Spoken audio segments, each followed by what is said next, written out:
Իմ ձեռքերս դողում են, ես չգիտեի ինչ անեի, որովհետև ինձ ասում են, որ արյունլվա մարդիկ միջածկում ընկած են, շատ կուզենայի, որ ժողովուրդը սենց միասնական մի հատ հետ շպրտեր Նիկոլ Փաշինյանին իր արագած լեռան փեշերը միջև։ Ինչ իրավունքով ես դու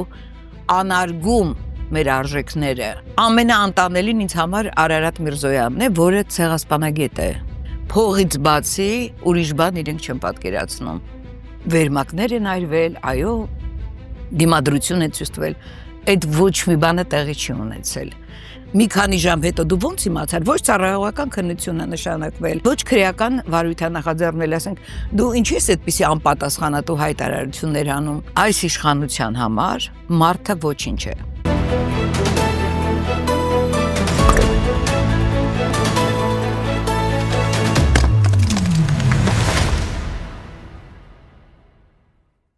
Արև ձեզ դուք դիտում եք հարցեր կան հաղորդումը, այսօր հարցեր կան լրագրողներ հանուն մարդու իրավունքների կազմակերպության ղեկավար իրավապաշտպան Ժաննա Ալեքսանյանին։ Արև ձեզ։ Բարև ձեզ։ Շնորհակալ եմ, որ այստեղ եք։ Սիրով։ Տիկին Ալեքսանյան, մեր նախորդ հանդիպումից երկար ժամանակ չի անցել, բայց այս կարճ ընթացքում խնդիրները, այնքան շատ խնդիրներ են առաջ եկել, որ ես անպայման կարևորեցի ձեզ մեկ անգամ էլ հրավիրել մեր տաղավար։ Դուք վերջերս ահազանգել եք Նուբարաշեն քրեակատարողական հիմնարկում կալանավորների ջարդի մասին, խոշտանգումների մասին,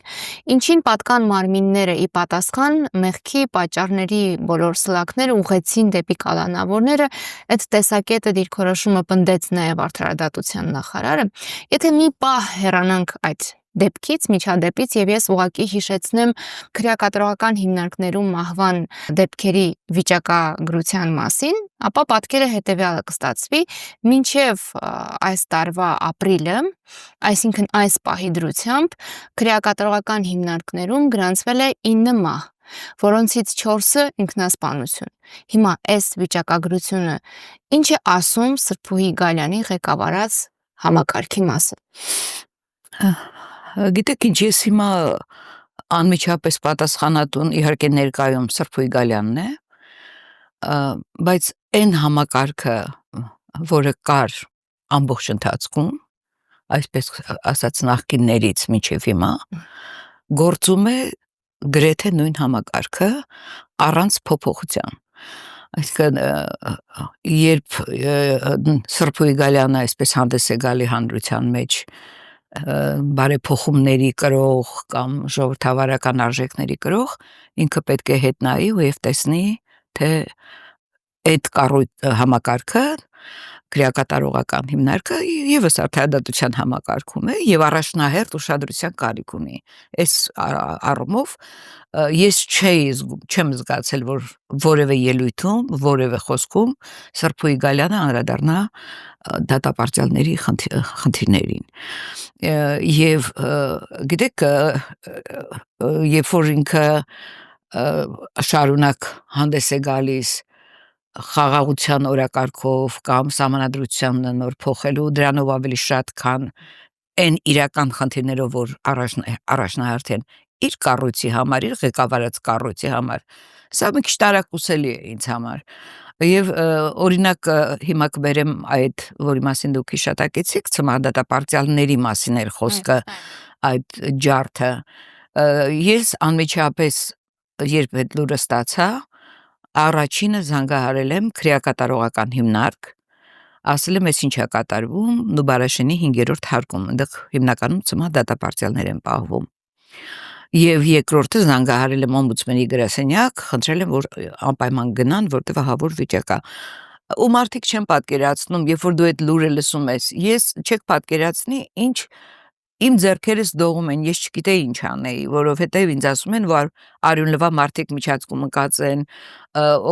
բուժօգնություն ցույց չի տրվում եւ այլն։ Ինձ եւ հարազատներն էին զանգահարել եւ դատապարտյալները։ Եվ դրանից հետո եւ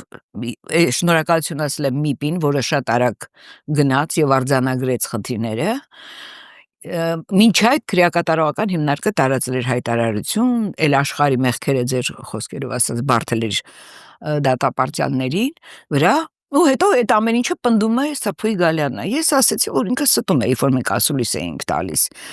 գուցե մի քիչ կոպիտ է հնչել էս բառը ստում է, բայց իրավունք չունի նախարարը կանգնի, ասի, որ այո, վերմակներ են այրվել, այո, դիմադրություն է ցույց տվել, այդ ոչ մի բանը տեղի չի ունեցել։ Եվ եթե ես 4-5 հոգուց նույն պատմությունը լսում եմ, ես հասկանում եմ, որ դա է իրականությունը։ Ինչի պետքա, ասենք, այդ դուք հորինում եք ու տենց պահպանվում է կեղծիքը, սուտը, հասկանում եք, որ այդ համակարգը ինչի չի փոխվում, որ իրենք կոծկում են, ցույց չեն տալիս այնտեղ ինչ է կատարվում։ Սխալ են զեկուցել, եւ դա Ոչ, ուղղակի թվում է դա իրեն ուղղակի պաշտպանելու իր ղեկավարած կառույցը, որ ամեն ինչ մենք իրավունք ունենք, հետո ասում է իրավաչափ ուժ է կիրառվել, որտեղից գիտես։ Մի քանի ժամ հետո դու ո՞նց իմացար, ոչ ծառայողական քննություն է նշանակվել, ոչ քրեական վարույթ է նախաձեռնել, ասենք, դու ինչի՞ ես այդպիսի անպատասխանատու հայտարարություններ անում։ Ես նայում եմ իր այսպես ասած հավակնությունները, ինչպիսին են, ու նայում եմ ինչի մասին է ինքը խոսում։ Եվ ես ասեմ, որ ամեն դեպքում արձագանքել է նաև ուրեմն քրեակատարողական կառույցի ղեկավարը, ես տեղեկություն ունեմ, որ նա այցելել է 3 ծմահդատապարտյալներին եւ դա մեծ, որտեվ չի լինում այդպիսի բան, ընդհանրապես մարդիկ 30 տարի կալանավայրում գտնվելով, օրինակ մենք տարիներ շարունակ զբաղվում ենք ծմահդատապարտյալների հարցերով, որովհետեւ առաջընթաց չկա, որ վերասոցիալականացնեն, այդ մարդկանց ազատեն։ Ուրեմն նրանք մի շատ օրինակելի վարքով անձինք են, ծմահդատապարտյալները այլ հոգեբանությամբ եւ այլ կարգավիճակ ունեն բանտում, նրանք միայն նուբարաշենում չեն, նրանք եւ արմավիր քրեակատարողական եւ սևան քրեակատարողականում 40-ից ավելի ծմահդատապարտյալների հետ եմ հանդիպել, մոտ 85 են հիմա, որ Հայաստանում, ու այդ թիվը պահպանվում է, բայց բոլորը նրանք նախ կան նրանց մեջ կրթվածներ, որոնք հենց լինելով են սովորել, նրանք շատ կարդում են, նրանց մեջ չկա այդ քրեական ենթամշակույթ ասելը, որ իրենք անդադ շահարկում են այդ բառը։ Ես չեմ տեսել քրեական ենթամշակույթով ծմահդատապարտյալներ եւ երբեք այդպիսի հարձակում էլ չի եղել ծմահդատապարտյալների վրա, այսինքն այնպիսի անօրինական, ինչ պիտի անեն այդ մարդիկ, ոչինչ չեն արել։ Այդուհանդերձ այդ մարդիկ էլ ունեն իրավունքներ եւ այդ իրավունքները ես հանդիպեցի նաեւ քրեակատարողական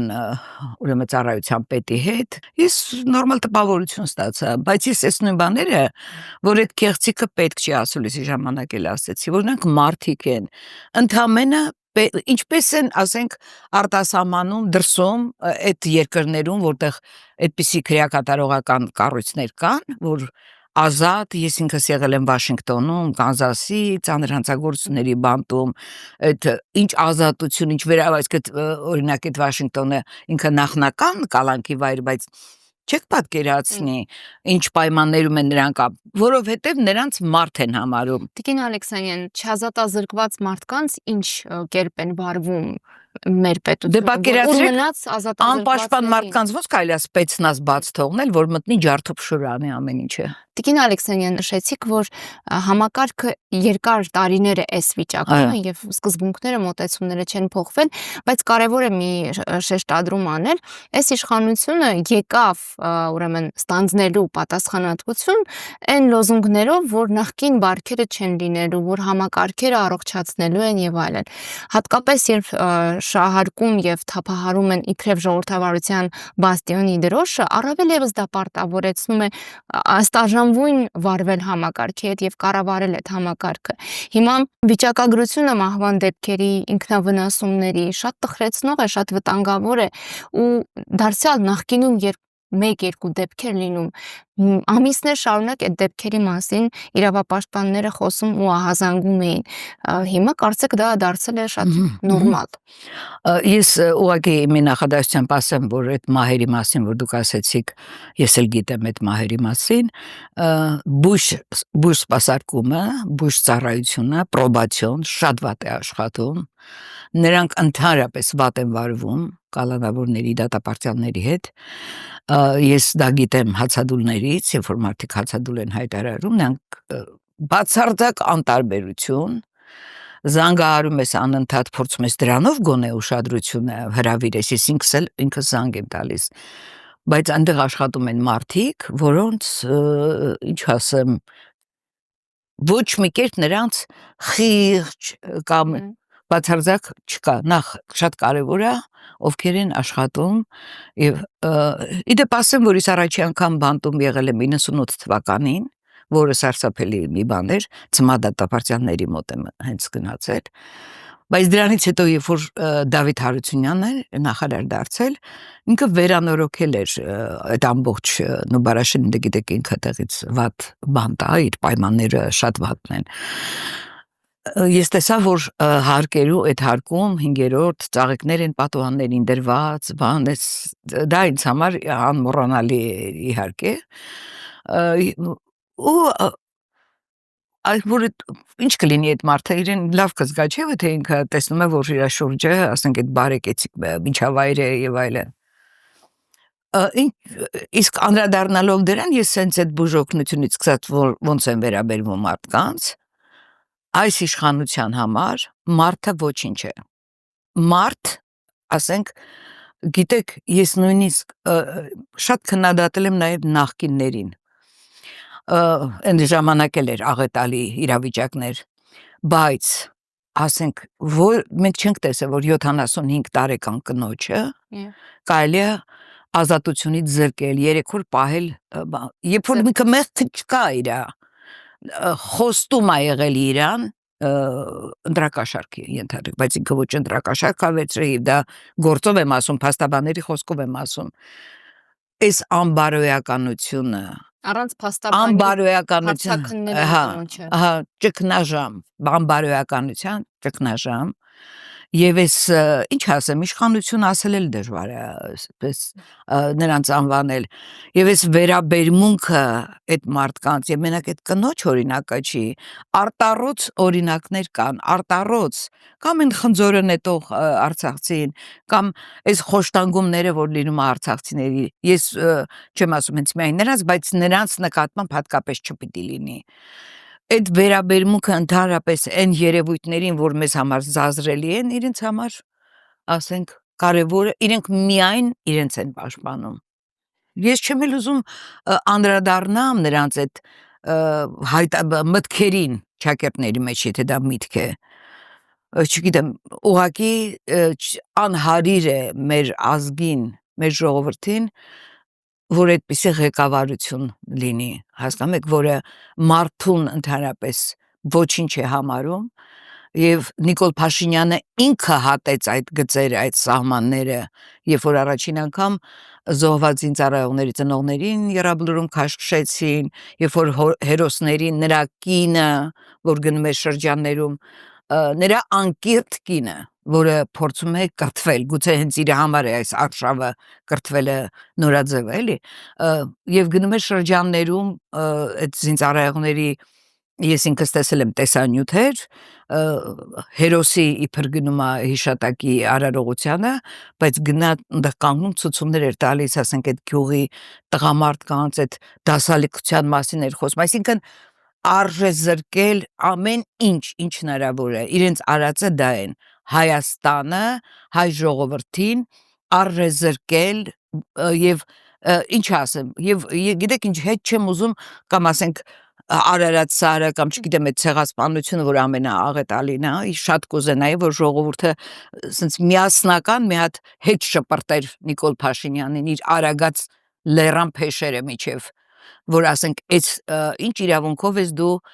անարգում մեր արժեքները, եւ այդ անարգանքի հեղինակը ամբողջ Հայաստանում այդ ամեն ինչի դա Նիկոլ Փաշինյանն է,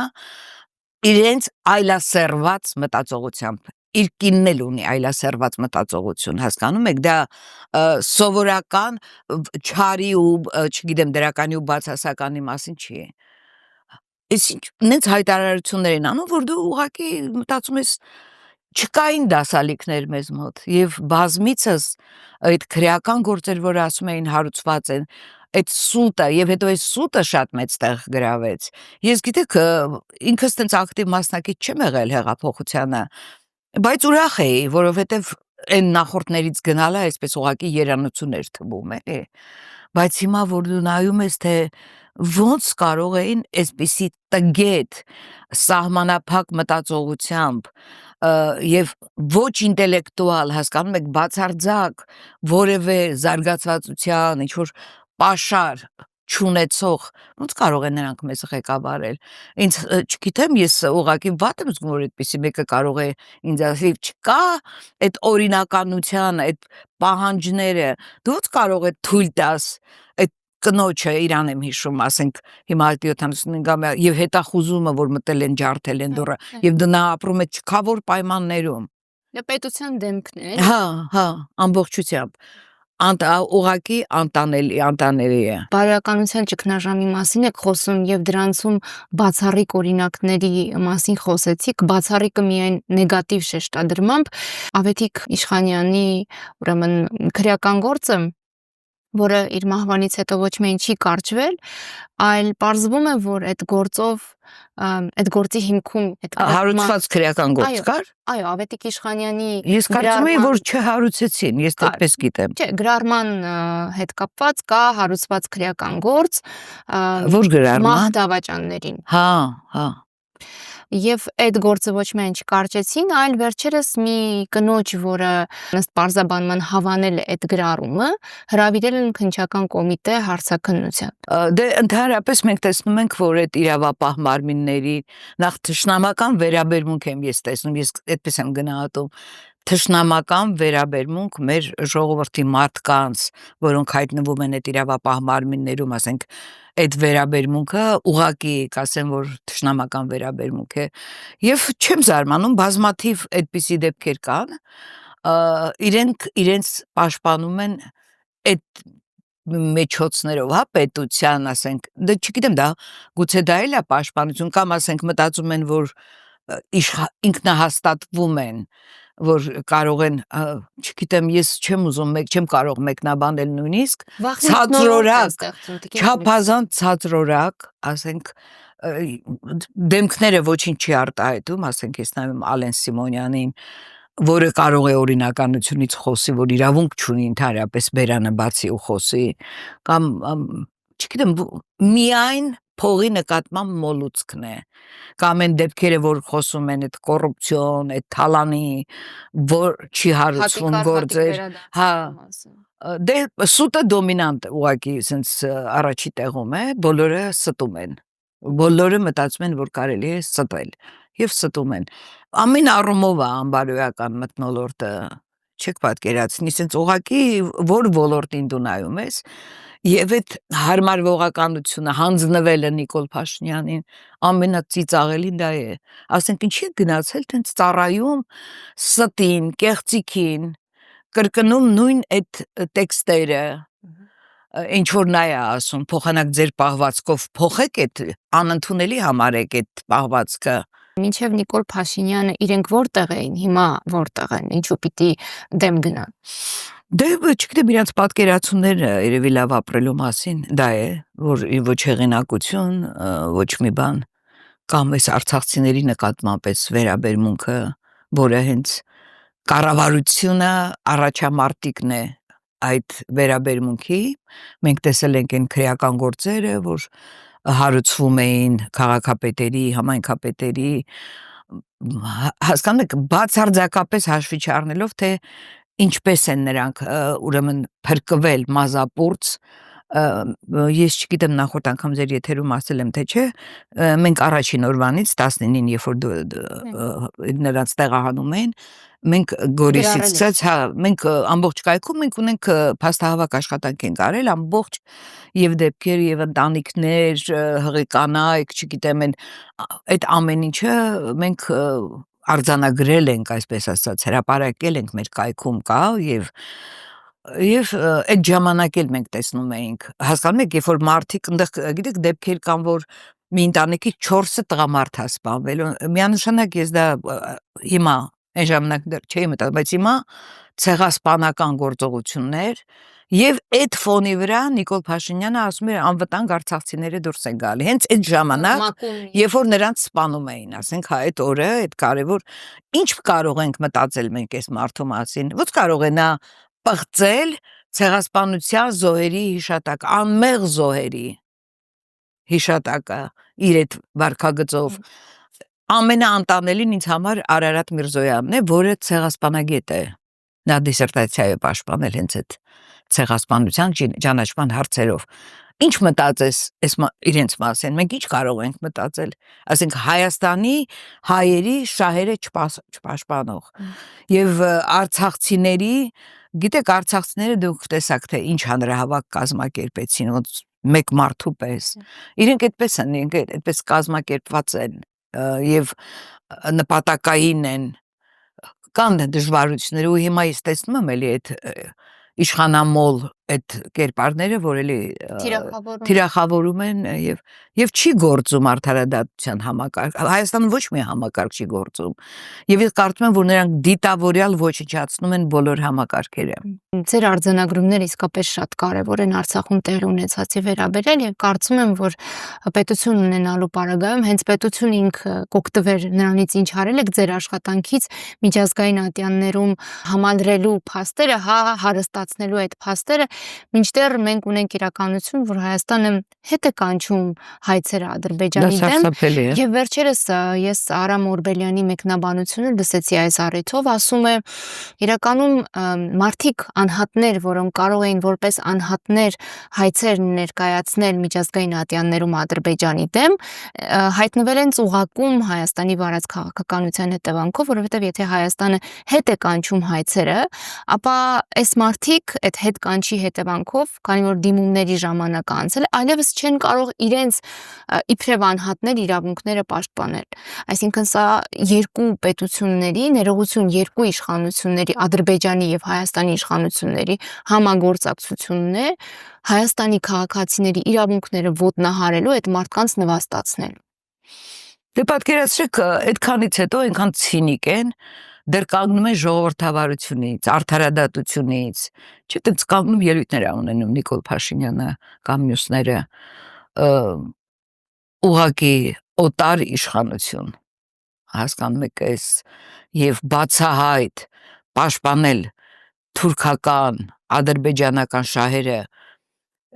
եւ ված չզգալ, բացատրություն չտալ, թե ինչի համար են իրանք դա անում։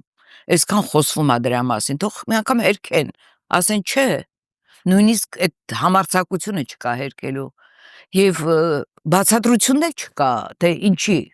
Ի վերջո, երբ է հստակ գնահատական լինելու հավաքական արևմուտքից Փաշինյանի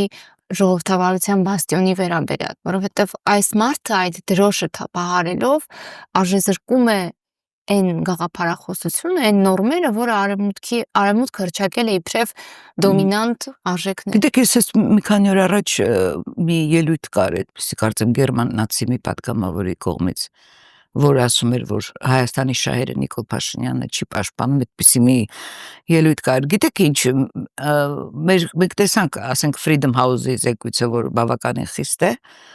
ես կարծում եմ, որ մյուս զեկույցներն են լինելու շատ խիստ։ Հիմա դուք տեսնում եք, որ Թրամփի այս իշխանության գալուց հետո ինչ խառը վիճակ է ընդհանրապես, չեմ կարծում, որ այդ զեկույցները հետ են գնալու, ընդհակառակը կարծում եմ, որ շատ խիստ արձանագրումներ են լինելու եւ մենք տեսնում ենք, որ ասենք մեր գերիների հարցերով, երբ որ ասենք Ռոբեն Վարդանյանը վնասվածքներով ուղղակի ցույց է տալիս Ադրբեջանը, թե ոնց ուզի կվարվի այդ մարդկանց հետ մենք չտեսանք այս կողմից, այսինքն տարական այդ մարդկային, ինչ ասեմ, Աստված այդ մեղքի զգացումից, խղճի զգացումից զրկել է, ուղղակի իրանք չեն գիտակցում, թե իրանք ովքեր են, էլի, գուցե հետո կգիտակցեն, որ դուք շպրտվեն այդ տեղերից։ Մեծ կարևորը մենք իբրև հանրություն գիտակցենք, թե իրենք ովքեր են։ Այո, մենք գիտակցում ենք, այնպես չի, որ մեծ մասը գիտակցում է։ Եվ դրան հաջորդի համապատասխան։ Դե պետք է հաջորդի, կհաջորդի, ես համոզված եմ, հնարավոր չի։ Ես կարծում եմ, որ այդ զեկույցները անպայման հեղինակավոր կազմակերպությունները անպայման շատ խիստ դատապարտելու են, որովհետև իրոք Հայաստանում անտանելի վիճակ է։ Ես վերջերս հրավիրված էի Վարդան Պետրոսյանի ներկայացմանը լույս խավար եւ ChatGPT, չգիտեմ նայել եք թե չէ։ Ցավոք չէ դեռ։ Գիտեք, ամբողջությամբ որ նայում ես մեր իրականությունը եւ քեզ ցույց են տալի թե դու որտեղ ես ապրում, ինչ վիճակում ես դու ապրում, ինչ է կատարվում մեր շուրջը, բայց ամեն դեպքում ուղղակի դա իհարկե շատ տխուր եւ հոգեբանորեն շատ ծանր, շատ լիքը մարդ տագնապով ամեն օր մտահոգ Հայաստանի վիճակով։ Եվ կարծում եմ, որ ինչպես այդ վերնագիրը Վարդան Պետրոսյանը լույս խավար ChatGPT լույսն է կա, խավարն էլ կա, իսկ շատ մեծ հույս ունեմ, որ այդ լույսը կերևա մեզ համար։ Շնորհակալություն Տիկին Ալեքսանյան, ես հաղորդման ավարտին կուզեի մի ցավալի խորհրդանշական դեպքի մասին խոսել եւ դրանով ամփոփել։ Նոր-Նորքում 100-ից ավելի